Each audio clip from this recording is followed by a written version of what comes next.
Welcome to part 2 of Why You Feel Bad Even Though Nothing Bad Happened to You. In part 1 of this episode, we discussed, what did we discuss? We discussed, why you all the different things that might have happened to you, which Right. we call those the little T traumas Yes. versus the big T traumas, and how you might be feeling disconnected. Yes. And then that led to CPTSD, the Yes. difference between PTSD and CPTSD.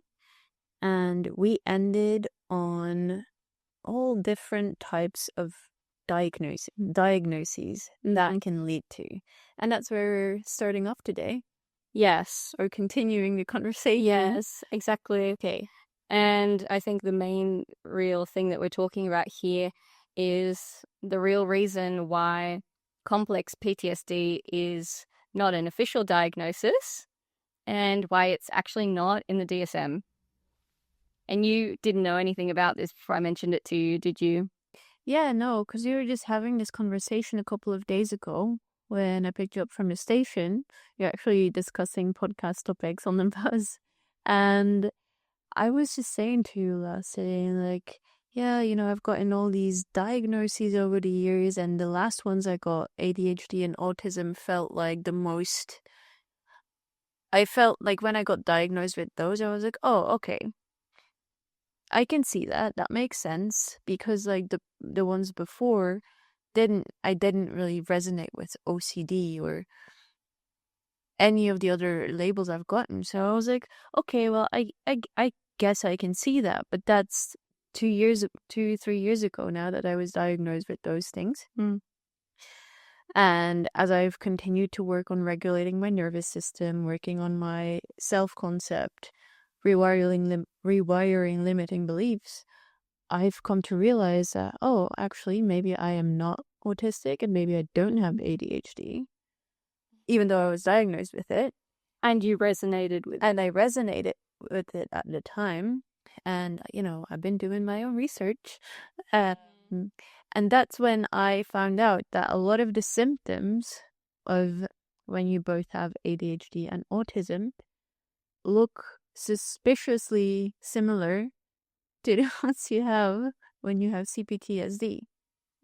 Funny that. Yeah. And then I told Ula and I said, well, no therapist has ever mentioned CPTSD to me. Yeah. Why is that, Ula? Well, I'm gonna explain it, but I want to give some context first. So, the way that you get diagnosed through any therapist or psychiatrist is through the Diagnostic and Statistical Manual, which is the DSM. Yeah. We're up to the 5th version of it now, so there's been many renditions over the decades, and the DSM is published by the American Psychiatric Association. And for people who don't know the difference, we have psychologists and psychiatrists. So psychologists are therapists who you can sit and talk to, and there's different types of therapies that you can have, but it's just talking based. Mm-hmm. Psychiatrists, you'll come in, explain your problem, and they're going to give you a medication. Right? So that's the group who has created the DSM, the Psychiatric Association.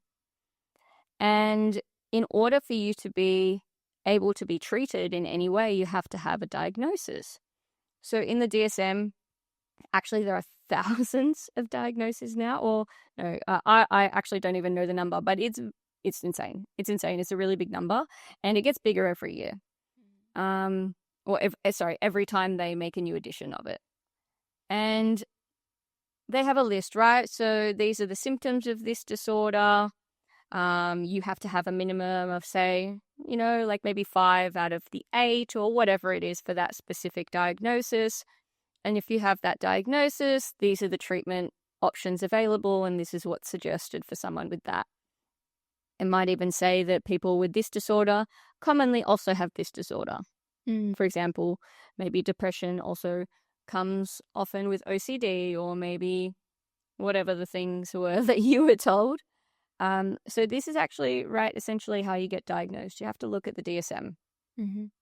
And in a lot of parts of the DSM, if you have depression or anxiety, the main treatment options are prescriptions, which is pretty obvious. And we all know that, right? Like, especially in places like America, like I think in Europe and Australia, it's a little bit different. But generally, most options include some form of prescription medication. And that's for all different disorders. It's not just depression, anxiety, right? We have hundreds. And in order for you to get treatment, right, especially people who don't really know any better, like they'll take a pill and they'll do that because the doctor has said it's the right thing to do. And for a lot of people, sometimes it doesn't work, right? Sometimes it does work, but it just feels like it numbs you, right? Yeah. I've heard that in a lot of people. Yeah. Yeah. And for these prescriptions, the main reason these are used is because there's a theory for chemical imbalance in the brain, right? You probably heard it, right? Yeah. So your brain has too much serotonin, not enough dopamine. Yeah, exactly, right? And we've had this same theory for decades. It's already been decades that they've had this, and the whole DSM chemical imbalance theory is the the cornerstone, right? But a lot of people don't know that there's actually never been any scientific evidence that proves how the chemical imbalance theory works. What do you mean? So the highest standard is peer-reviewed scientific research, right? Mm-hmm. Double-blind peer-reviewed. There are no peer-reviewed research studies that give an explanation of what, for example, a depressed brain versus a healthy brain should be. So we have no ability to say, well, a healthy level of serotonin is this to this, a healthy level of dopamine is this to this, and if you're depressed, maybe you're here to here and here to here. Really? We don't have any numbers like that. So there's actually no way to look at a brain and say this person is depressed, right? Like just in the values of the hormones and the neurotransmitters. That just doesn't exist, right?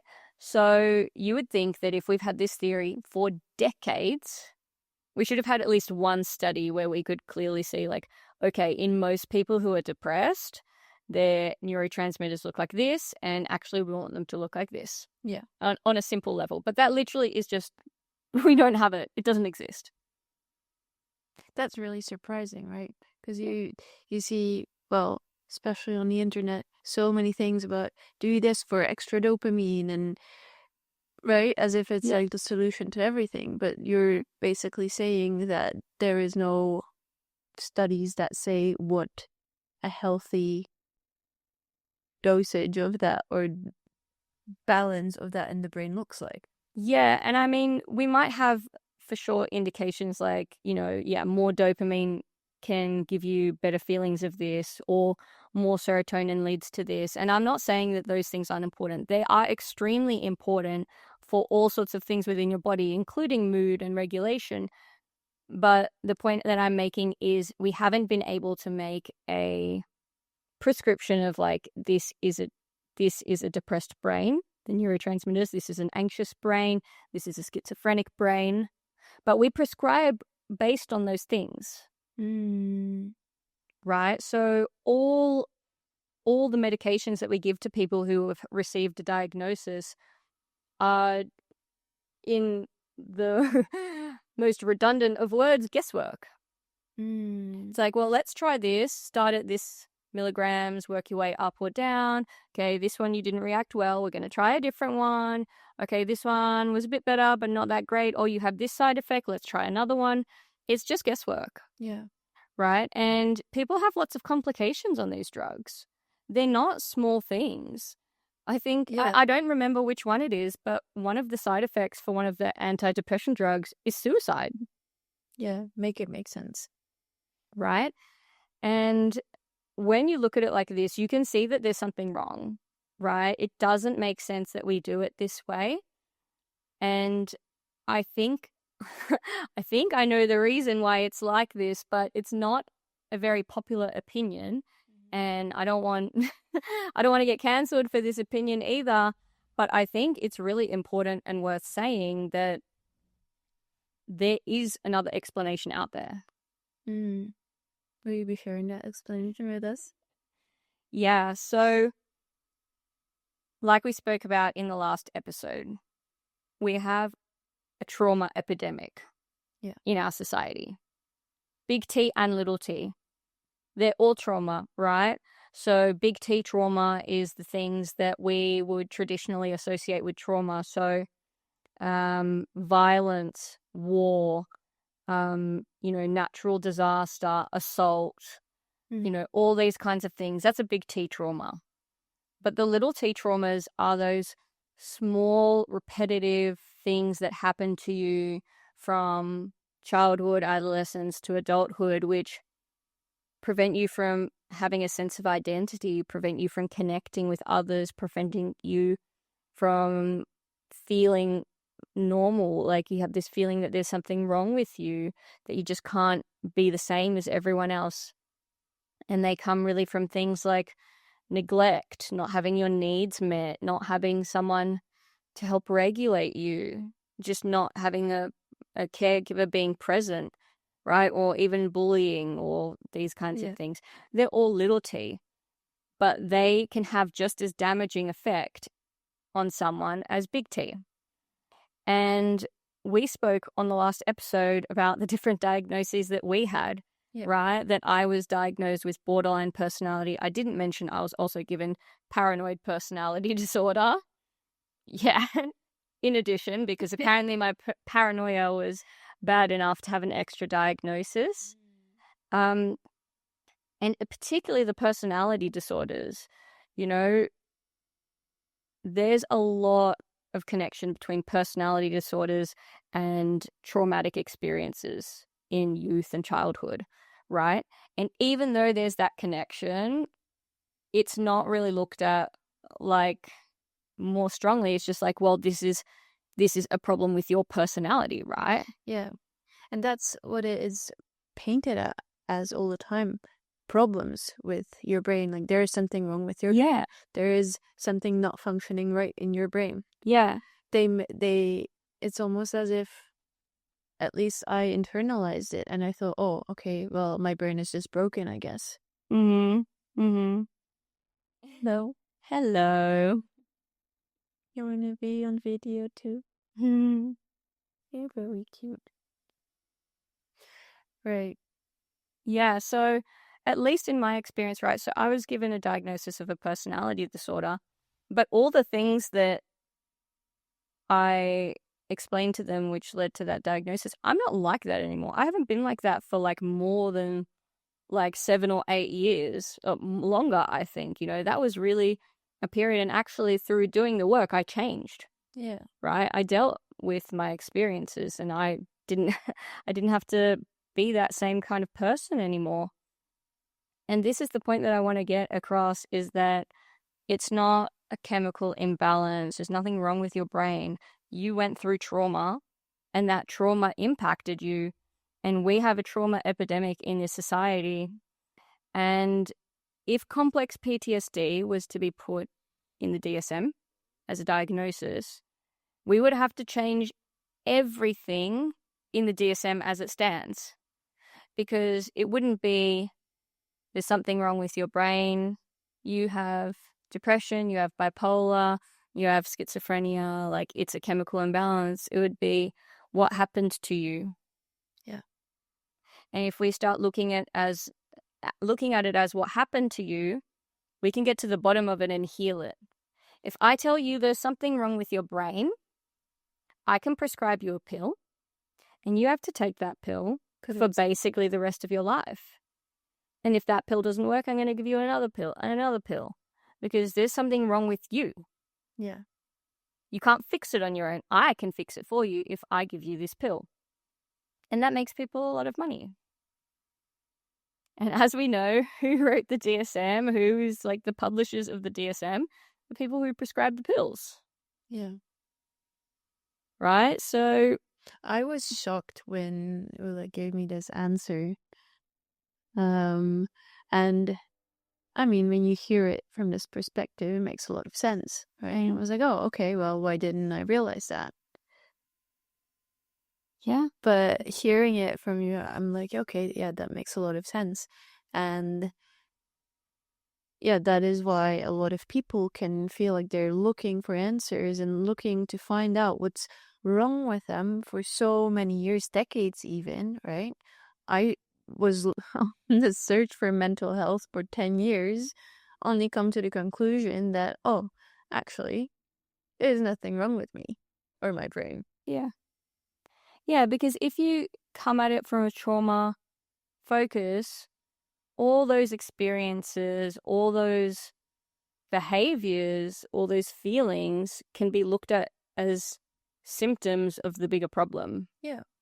Right? You went through something, you were not supported, you were not given the coping skills, right? And if we actually support people, teach them how to have coping skills, help them regulate their nervous system, help rewire these harmful belief patterns, help them establish routines of self-care and becoming familiar with who they are as a person and their wants and needs and desires, then that whole bubble bursts.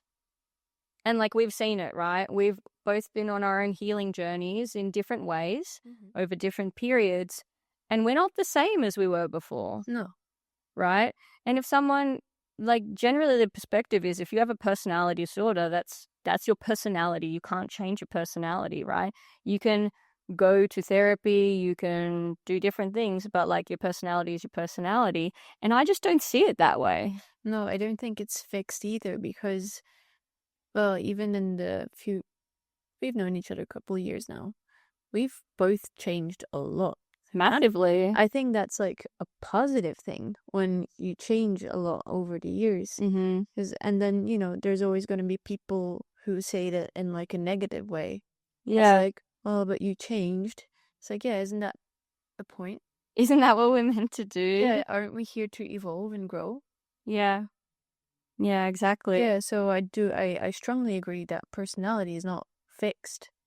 No, exactly. And I think, if any of this is like maybe resonating with someone and maybe they're not as far along as we are, maybe you haven't really done too many types of things for healing, or maybe you didn't know where to start, or maybe you have been in this experience where you've been prescribed these medications.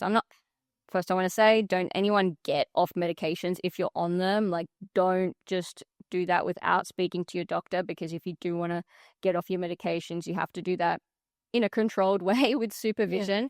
So very, very important. Do not get off your medications immediately after listening to this. You really have to think about it, and you have to consult with someone in a way to do it safely. But if you're open to doing it a different way, start looking at things for trauma healing. Hypnotherapy is good. EMDR is good. Tapping is good. Any kind of body work, right? I did a lot of haptotherapy, which is a common therapy in the Netherlands, which works on connecting you to your physical body. I found that extremely helpful, right? So there are a lot of different practices, and I only just listed a couple of the ones that we've used. There are way more out there that I think are very helpful for people, and I would encourage people to just go out and start looking for trauma-focused therapies, trauma-focused healing, and see what resonates with you, see what's out there. Something I wanted to add on here is what you said, or highlight what you said about trauma-informed or trauma-focused, because when I first started exploring spirituality and stuff, I loved the meditations and the breath work and those kind of things, and I didn't notice at the time because I didn't know I had CPTSD, but I found in retrospect that a lot of the meditations and all the things that kind of make you leave your body in body. So not so much like the somatic work I love because it connects you to your body. Mm-hmm. But the meditations in a way were harmful because I was already disconnected from my body. Yeah. I was dissociating even more with the meditations. So that is also something I think is really important to highlight, is that there needs to be more awareness about CPTSD, because a lot of these people are looking for answers, right? And when you're looking for answers, chances are that you are going to find spirituality. I mean, you're going to find spirituality, you're going to find all these meditations and this breath work. And while, yes, I'm not saying that it's not good, because it can definitely be helpful, but it's not the same for everyone. For some people, like for me, I love meditations now, but 3-4 years ago, they helped me dissociate even more. Yeah. Yeah, absolutely. And I think particularly for people who have CPTSD, bodywork is really important. And I didn't explore bodywork until a couple years ago, actually. And I didn't think I needed it. It was quite funny because I'd done a lot of hypnotherapy. So I'd done a lot of work on the mental and the emotional level. And I felt that I'd made a lot of progress. And I'd always seen a lot about body work and breath work and all the things that connect you to the body. I'm like, I don't need that. I'm fine. And actually, what I realized is that I was so disconnected from my body that I didn't realize how many problems I had with it. Yeah. Like, I was so disconnected. I didn't realize that I had so much pain, so much tension, so many health problems, actually, from all the stored stress from all those years and all the ways that I hadn't cared for myself because of my poor coping skills. So when I started to do body work and I had these very intense emotions coming out, I was like, where are these coming from? It was really surprising to me. So I think that probably a lot of people, especially people who are traumatized, you disconnect, you associate for safety, right?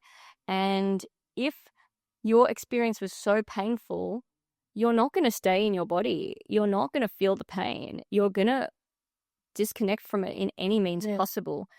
And in order to actually really heal, you need to work through that part too. And I had touched on it through hypnotherapy because I'd had a lot of emotions coming up. But the experiences I had with the body work were totally different. These were like visceral reactions, like sadness, anger, panic attacks that were in my body that I hadn't let them come out. If you're in a situation where something terrible is happening and you can't react, you're still. That reaction is in there. Those chemicals and those neurotransmitters and those hormones and everything is still in your body, and it's been marinating. Like really, right? In your tissues, in your cells, in your organs. And, we have so much disease because of it as well, right? So you really need to actually address the body aspect as well to really effectively move forward. Because if you only work with a psychologist through the mind or with a hypnotherapist or whoever, you only have one part of the solution. Yeah. Well, they always say emotion is energy in motion. Yeah. But when the energy has nowhere to go, it literally gets stuck in your nervous system, in your body, your organs, your fascia even, that you're exploring now, right? Yeah. And so, because you said that you never really thought about exploring like the somatic stuff, but for me it was even more like different in the sense that I had almost like a reaction to it. I was like, ugh. Okay. Like somatic work. Well, yeah, no, that was me as well. I'm like, I don't need that. Yeah. Maybe other people need that, but not me. My body is fine. Yeah, it's not even like... And yet I had so many knots in my back that I was getting like a heavy, heavy Chinese massage every week when I was in my 20s. And they're like, oh, so stiff. I'm like, well, yes, very stiff. And I was like, yeah, my body is fine. Yeah. So even that I thought I didn't need it, it was just like, even if I thought I needed it, I didn't want to. I was like repulsed by it in a way. And yeah, because you didn't want to feel. Yeah, exactly. And and now I realize it's because your body is so stuck in survival that you don't even want to move. You're literally stuck in that freeze almost.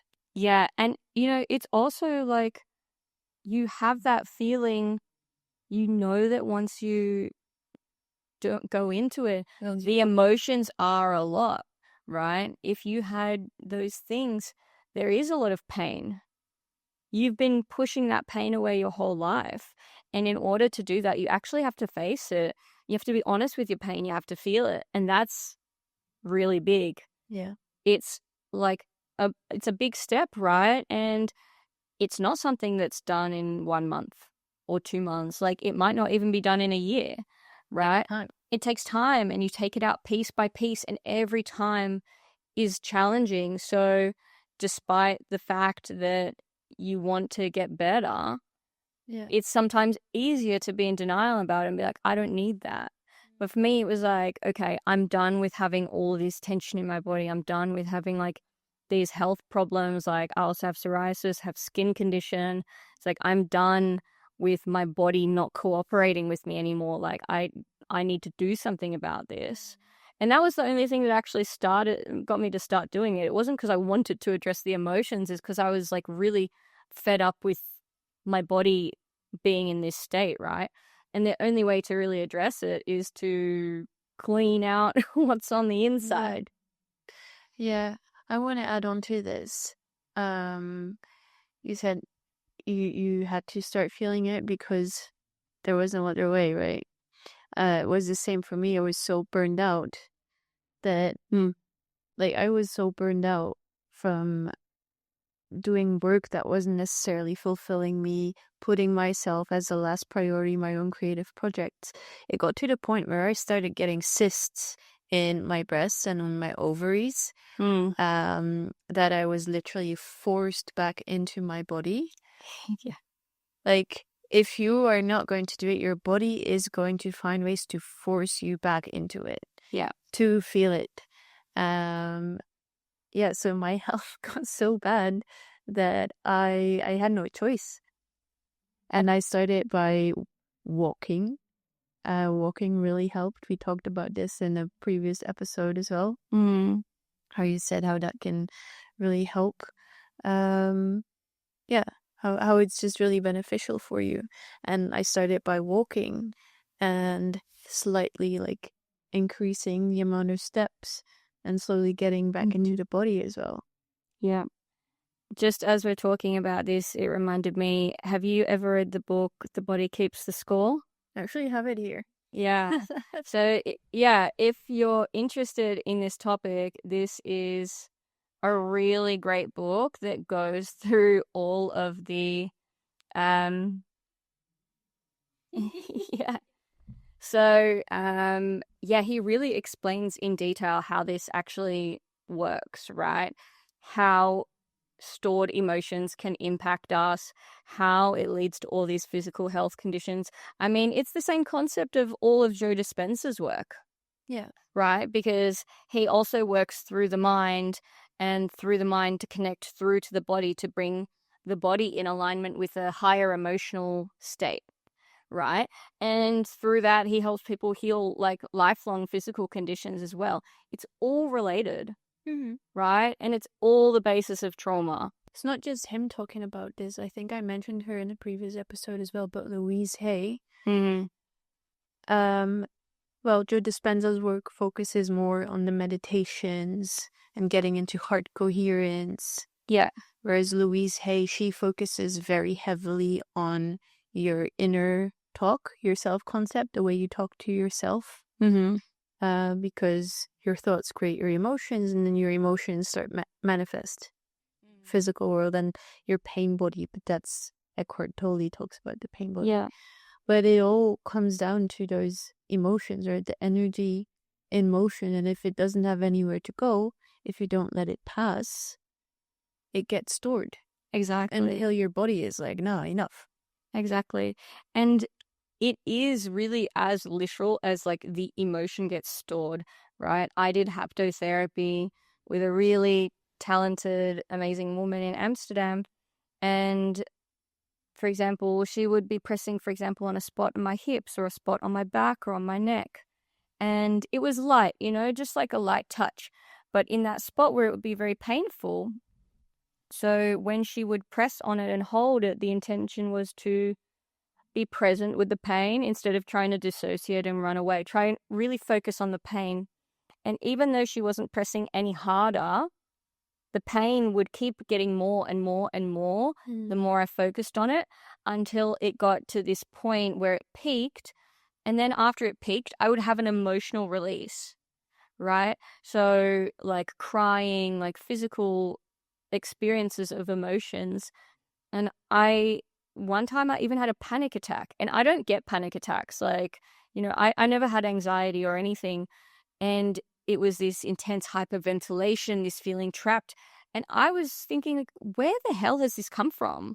Right? When did this panic attack feeling come into my body? Like, it must have been there for years. Yeah. Because that's not an experience I have normally. So just even on that level, I could already see, like, oh my God, these feelings have literally been here since more than 20 years, probably. Yeah. For most of my life. Yeah. It's when you finally let yourself feel those feelings from God knows how long they've been in your body, it feels like such a release. Yeah. It feels like so much weight just falls off your shoulder. I remember this was not in haptotherapy, but when I finally let myself feel all the anger and the pain and the rage from just not even one specific thing that happened, but I didn't know how to express rage. Same. Like, I didn't know how to express. Didn't even know that we were angry, right? Like, you'd think like that you're just, a normal person, and then one day you're like screaming at the top of your lungs into a pillow, and you're like, huh, and punching it until you're exhausted. Wonder where that came from. Yeah. And as you allow yourself to do that, because when you first, start punching into a pillow, it feels kind of weird. I mean, at least for me, I felt a bit uncomfortable. Feel like you're pretending almost at first. Exactly. But then when you keep doing it and you allow yourself and you get comfortable with expressing yourself, because I didn't feel comfortable expressing myself. But when you do start feeling comfortable expressing yourself, it's almost like you can feel weight drop off your shoulders. Yeah.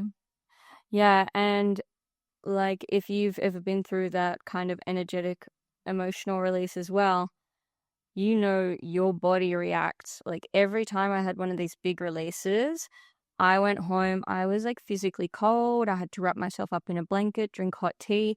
I was so sleepy and drained the whole day. Yeah. There was a physical reaction to letting go of that emotion. The energy had shifted. And obviously, you don't feel better right away, right? You have to have that kind of integration of the release, and then you feel better over time. But in the moment, you really notice how energetic the experience of that emotion is. Yeah. This makes me think of, animals, right? Let's say, what's the expression?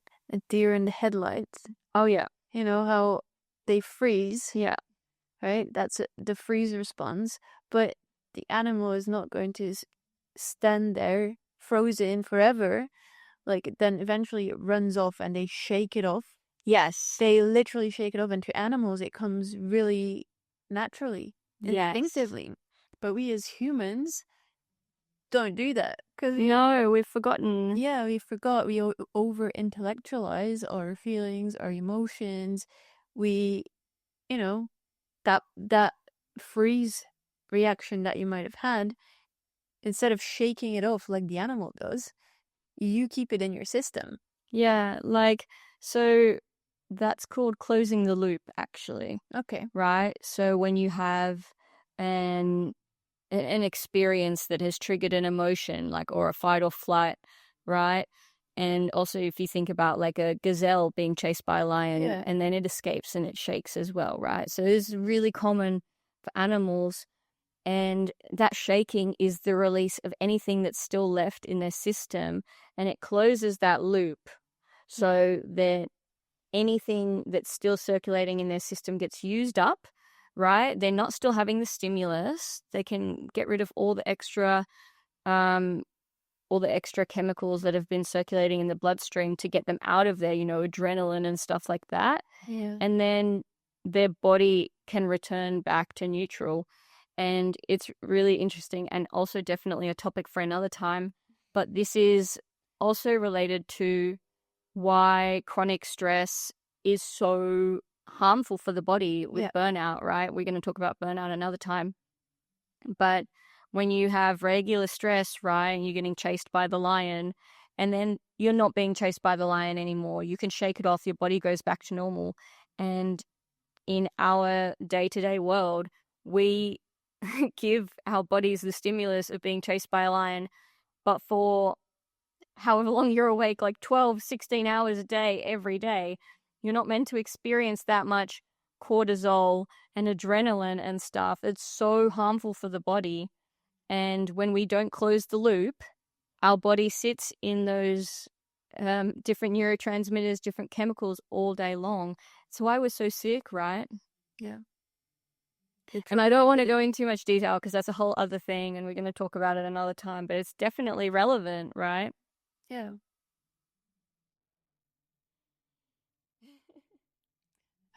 What else do we have on the list here? I think we covered it all. Yeah. Shall we close the loop? Yeah, let's close the loop. Let's close the loop. Okay. I think we already covered so much good stuff today. Yeah, and I think we're gonna leave it at this, and we can talk about what you said, closing the loop. We'll talk about endochronic stress in another episode. Yes, I think that's a good idea. So, Ula, thank you so much for being here and for sharing with us. If people wanted to experience RTT with you, if they wanted to work on overcoming those limiting beliefs and just doing inner work, where can they find you? Yeah, cool, thanks.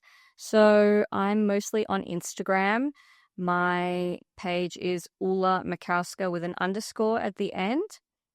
I will have the links in the notes below for my very long name.